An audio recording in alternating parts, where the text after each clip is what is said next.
Hey guys, welcome to back to my channel. তোমরা সবাই কেমন আছো? আশা করি তোমরা সকলে ভালো আছো। আমিও খুব ভালো আছি। আজকে তাড়াতাড়ি করে ঘুম থেকে উঠে পড়েছিলাম, তার একটা বিশেষ কারণ আছে। কারণ আমার আজকে একটা পার্সেল ডেলিভারি হওয়ার কথা ছিল। তো সকালবেলা ঘুম থেকে উঠে আগে ফোনটাকে অন করে দেখলাম যে আজকে আমার পার্সেলটা ডেলিভারি হবে কি না। কিন্তু দেখাচ্ছে ওখানে আউট অফ ডেলিভারি। তো আমি ভেবেছিলাম যে আজকের দিনেই হয়ে যাবে। কিন্তু অনেকক্ষণ ওয়েট করছিলাম, অনেকক্ষণ ওয়েট করে যাওয়ার পর প্রায় দুপুর বেলার দিকে ওয়েট করে যাওয়ার পরেও কিন্তু দেখছি পার্সেলটা আসছে না। তো ভাবলাম যে হয়তো আসবে না বা কিছু, হয়তো এমন সময় দেখায় যে আউট অফ ডেলিভারি দেখেও পরের দিন দেয়। তো আমি ও পাখির পেছনে কুটকাটি করছিলাম, কাটি করছিলাম। কাটি করতে করতে তো তারপরে আর ওয়েট করে না থাকতে পেরে মাসিমণির বাড়িতে চলে এসেছে। তো মাসিমণির বাড়িতে এসে আগে ফার্স্টে একটু বসে জিরিয়ে নিয়ে একটু জলখাবারটা খাচ্ছি। তো দেন যখন জলখাবারটা খাচ্ছি তখনই কিন্তু পাশের ঘর থেকে ফোনটা এসছে যে সৌমিতা নাথের নামে একটা পার্সেল আছে। তো আমাকে আবার তাড়াতাড়ি করে বাড়ি যেতে হলো, ডবল খাটনি হলো, যাই হোক। তো বাড়িতে এসে আমি পার্সেলটাকে অ্যাকসেপ্ট করলাম, করার পর পার্সেলটাকে এবার আমি ওপেন করব। তো প্রথমবার আমি রিং লাইটটা অর্ডার দিয়েছি, ভাবছিলাম যে ভালো দেবে কি দেবে না। তো যাই হোক, অ্যামাজনের উপর আমার এইসব ব্যাপারে ভরসা আছে। তো পার্সেলটাকে ওপেন করতে করতে আমি ভাবছিলাম যে কিনে তো ফেললাম, কিন্তু পারবো কি, যেটা আমি করতে চাইছি এক্স্যাক্টলি, যেটা আমার মন চাইছে, যেমন আমি ইউটিউবটাকে পুরো কন্টিনিউ করতে চাই যেমন, তো সেটাকে আমি পারবো আদেও? জানি না কতটা কী হবে। তাও যেগুলো দরকার, যখন মন স্থির করেছি ব্লগ করব, তো ব্লগ করার জন্য যা যা দরকার সেগুলো ভাই কিনবো, সোজা কথা।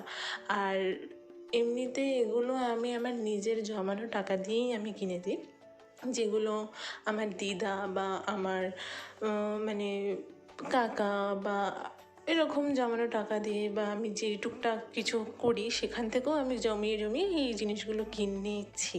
তো জানি না আমি কতটা কী করতে পারবো, যাই হোক। তো চেষ্টা করতে তো কোনো ক্ষতি নেই।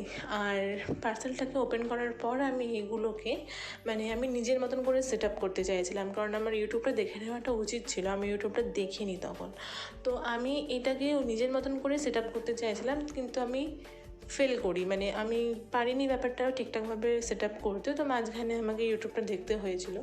তো ইউটিউবটা দেখে নেওয়ার পরে আমি আবার এই ব্যাপারটাকে সেট আপ করি। তখন আমি ভিডিওটাকে কন্টিনিউ করতে পারিনি, কারণ আমার মনের মধ্যে টেনশন চলছিল যে ঠিকঠাক দিয়েছে কি না, যদি লাইটটা না অন হয় তখন কী করবো। তারপর দেখলাম না, ঠিক আছে। তো বেশ খুশি, দেখতেই পাচ্ছ। তো কোনো কথা হবে না, ভালো লাগছে বেশ। তো এটা নিয়ে কি করব কি না মাথার মধ্যে অনেক চিন্তা চলছিল। তো দেন আমি এত কিছু না ভেবে এই রিং লাইটটাকে এখন গুটিয়ে বুটিয়ে নিয়ে চলে যাব মাসিমণির বাড়িতে, কারণ আমি ওখানেই ঠিকঠাকভাবে রাখবো। কারণ আমার নিজের কাছে থাকলে অতটা হয়তো যত্নে থাকবে না, বা যখন ঘরে আবার কিছু দরকার হবে বা কিছু, তখন আবার ওটা ওখান থেকে নিয়ে চলে আসবো। তো যাই হোক, প্রথমে যখন সেট করছিলাম রিং লাইটটাকে, তখন আমি কিন্তু ভিডিওটা করতে পারিনি।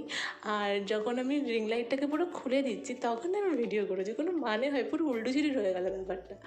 তো যাই হোক। আর হ্যাঁ, সত্যি বলতে এরকম দৌড়ঝাঁপ করতে করতে ডবল খাটনি পড়তে পড়তে আমার খুব খিদে পেয়ে গেছিলো। তো ওখানে গিয়ে স্নান টান করে দেখি শুক্তো, চাটনি, তারপরে মাছ, মাটন ছিল, আর এদিকে দিদা রান্না করেছিল মাছের ঝাল ফাল। তো আমি দিদার রান্না করা মাছের ঝালটাই খেয়েছিলাম। তো খেয়ে দিয়ে একটু ঘুমিয়ে ঠুমিয়ে নিয়ে আমি কিন্তু সন্ধেবেলার জন্য আবার রেডি হয়ে গেছিলাম, যে ভাবলাম যে না, আজকে রিং লাইটটা এসছে, রিং লাইটটা দিয়ে কিছু তো একটা করতেই হবে। তো দেখতেই পাচ্ছ আমি কী করছি। আমি নিজেও জানি না আমি আকাজ করছি না কুকাজ করছি, কিন্তু আমার যেটা করার দরকার ছিল আমি সেটাই করছি। তো আমি ভাবলাম যে সন্ধেবেলার যেটা খাবো, সন্ধেবেলা যে খাবারটা খাবো, তো সেটা ভাবলাম যে এটার থেকেই আমি ব্যাপারটাকে ক্যাপচার করি।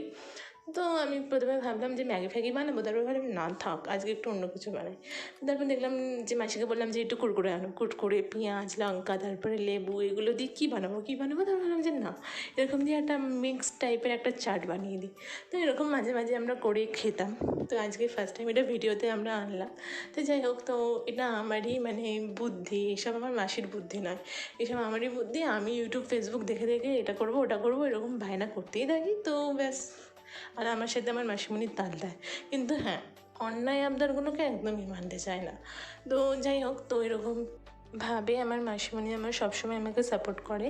তো তার জন্যই একটু এগিয়ে যেতে পারছি। আর বাকিটা তোমাদের ভালোবাসা, আমার মায়ের আশীর্বাদে আর আমার জয়গুরুর আশীর্বাদে আমি নিশ্চয়ই একদিন কিছু একটা করতে পারবো। যাই হোক, তোমাদের ভালোবাসা অবশ্যই আমাকে সাপোর্ট দেবে, যতই হোক। তোমরা ছাড়া, আমার মা, আমার ঠাকুর ছাড়া, যাদেরকে আমি বেশি ভরসা করি, তাদের ছাড়া তো কোনো গতি নেই। 100 বার তোমাদের ভালোবাসাটাই আমাকে সারা জীবনের মতন এগিয়ে নিয়ে যেতে পারবে। যাই হোক, তো আর হ্যাঁ, একটা কথা বলে রাখি, আমি কিন্তু আমার এই ভিডিওর নিচে ডেসক্রিপশন বক্সে আমার ফেসবুক পেজের লিঙ্কটা দিয়ে দেবো। তোমরা কিন্তু অবশ্যই পেজটাকে একটু ফলো করে দিও। আর তোমরা যারা আমার চ্যানেলে নতুন, তারা কিন্তু আমার চ্যানেলটাকে অবশ্যই সাবস্ক্রাইব করতে ভুলো না, পাশে থাকা বেল আইকনটি ক্লিক করে দিও। আর তোমরা যারা আমার ভিডিওটা দেখছো, তারা কিন্তু ছোট্ট করে লাইক কমেন্ট করে দিও, একটু শেয়ারও করে দিও। তাই যাই হোক, তো এখানে তো দেখতেই পাচ্ছ সন্ধ্যেবেলায় কুরকুরে ফুরকুরে নিয়ে বসে গেছি, এটা এক একখানে একটা চাট বানাবো বলে। যাই হোক, তো এখানে মামা ভুজিয়াটাও নিয়ে নিয়েছি। মামা ভুজিয়াটা কিন্তু আমার প্রচুর ভালো লাগে। আমি এত বড় হয়ে গেছি, সে আমি ক্লাস 2 বা 3-তে যখন পড়তাম, তখন মামা ভুজিয়াটা আমার ভালো লাগতো। তো তোমাদের এখনও যারা বড় হয়ে গেছো, কাদের কাদের এই মামা ভুজিয়াটা ভালো লাগে? আমার তো প্রচুর ভালো লাগে। যাই হোক, তো এখানে আমি পেঁয়াজ কুচি, লঙ্কা কুচি, তারপরে লেবুটাকেও একটু নিগড়ে নেবো চাটের মধ্যে, তারপরে একটু ঝুড়ি ভাজা দিয়ে ব্যাপারটাকে একটু অ্যাড করে নিয়ে দিয়ে দেবো। কিন্তু কোনো মশলা দেবো না, কারণ কুরকুরের গায়ের মধ্যে তো এত মশলা, তারপর মামা ভুজিয়া আছে, ওই জন্য মশলা ফসলা দেওয়ার কোনো মানে সিন রাখিনি। তো ওটার মধ্যে টেস্ট, একটা লেবুর যে টক ভাবটা, সেটাই বেশ ভালো লাগবে। তো যাই হোক, তোমরা ওইটা ট্রাই করে দেখো, হেভি লাগবে। আসলে কী বলো তো, আমি না একটু ফাস্ট ফুড প্রেমী, তো মানে আমার সবসময় একটু তেল ঝাল মশলা দিয়ে খাবারই আমার প্রচুর ভালো লাগে। মানে আমি সেদ্ধ ফেদ্ধ অত বেশি খেতে পারি না, তেতো জিনিসটা তো হয়তো একদমই ছুঁয়েও দেখি না, যদি ওটা উচিত নয় জানি, কিন্তু কী করবো বলো, আমার না ভাল লাগে, মানে প্রচুর ভালো লাগে। আর সন্ধ্যেবেলাটা হলে তো আমার এরকম মানে চুরমুড়ে কুড়মুড়ে এরকম আমার স্ন্যাক্স খেতে ভালোই লাগে। যাই হোক, তো আজকের মতন ভিডিওটাকে আমি এখানেই এন্ড করব। তোমরা কিন্তু অবশ্যই আমার চ্যানেলটাকে সাবস্ক্রাইব করে দিও, এর আগেও বললাম। তো আজকের মতন এখানে ভিডিওটা এন্ড করলাম। টাটা।